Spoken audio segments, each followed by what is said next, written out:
In this video, we will discuss about uh, some of the conditions or some of the diseases related to pancreas and how this situation is exaggerated during the pancreatic cancer.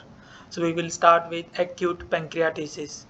So in this condition, the pancreas got swollen for a short duration of time, as it is a very small organ of the body.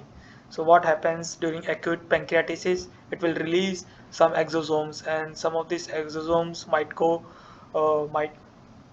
into the liver, and some of these might go into this PAAF, that is pancreatitis associated acidic fluid. And due to its hydrolytic activity, it will kill those exosomes uh, using this high hydrolytic activity of the PAAF, that is represented here with the white circle, and the exosomes are represented here as a yellow circles.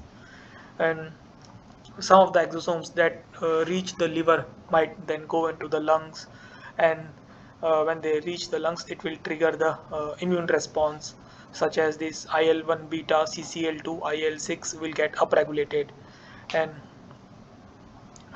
this Ilovar macrophage will also get activated and kill this uh, and try to reduce this pancreatitis condition, or kill this uh, kill this harmful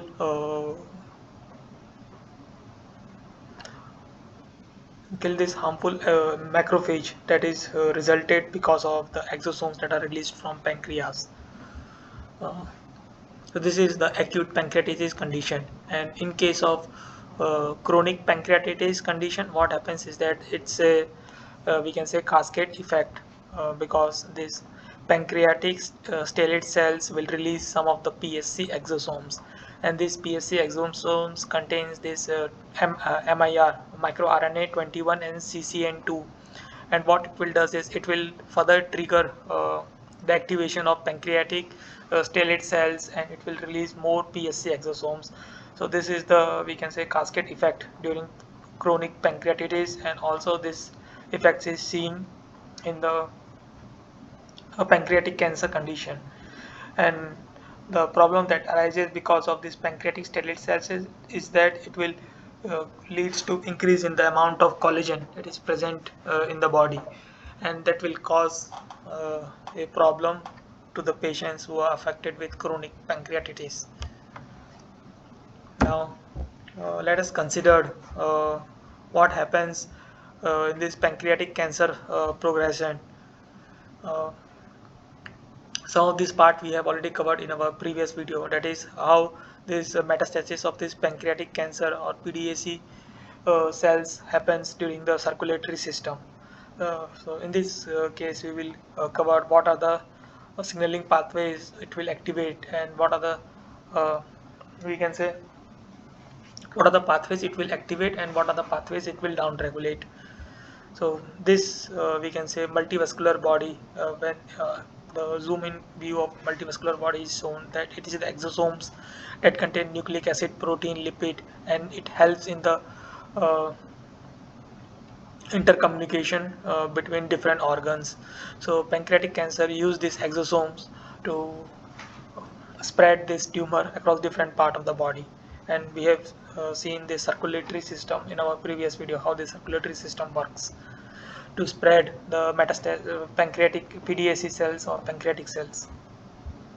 So what happens in this case when this target cells target cells outgrowth in its outgrowth uh, target cells outgrowth in its number, that it will trigger some of the conditions that will promote this pancreatic cancer progression, such as this procollagen type 1 C peptide lipolysis. And what this adipose tissue or lipolysis does is that it will provide more energy to the cells so that they can continue to outgrow themselves at a uncontrolled rate.